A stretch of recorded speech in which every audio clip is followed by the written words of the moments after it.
ఉన్నటువంటి మంచి సినిమాల్ని వాళ్ళు ఐ- గుర్తిస్తారని.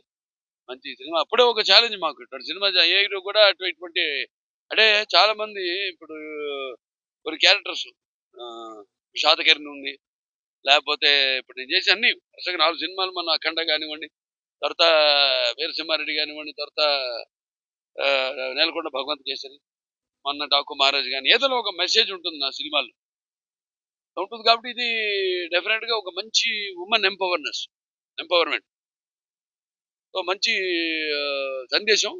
ఏదైతే తల్లిదండ్రులు కూడా బిడ్డలకు చెప్పడానికి కొన్ని అడ్డంకులు, లేకపోతే పిల్లలే తల్లిదండ్రులు చెప్పడానికి ఒక భయం, అటువంటి తరుణంలో ఇటువంటి సినిమా రావడం ఒక మంచి కనువిప్పు కలిగించింది అందరికి.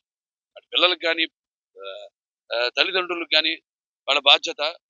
వాళ్ళే తీసుకెళ్లి సినిమా పిల్లలు చూపించి ఎంతో వాళ్ళలో ఒక చైతన్యం తీసుకురావడం జరిగింది. చూస్తున్నాం సమాజంలో ఎన్నో జరుగుతుంది.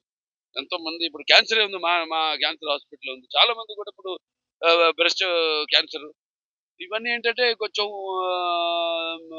ఖర్చుతో, అలాగే సిగ్గుతో, వీటన్నిటితో కూడుకున్నవి. ఎందుకంటే సెల్ఫ్ ఎగ్జామినేషన్ ఇవన్నీ మేము క్యాంప్స్ నిర్వహిస్తుంటాం, సిఎంఈ క్యాంప్స్ పెడుతుంటాం.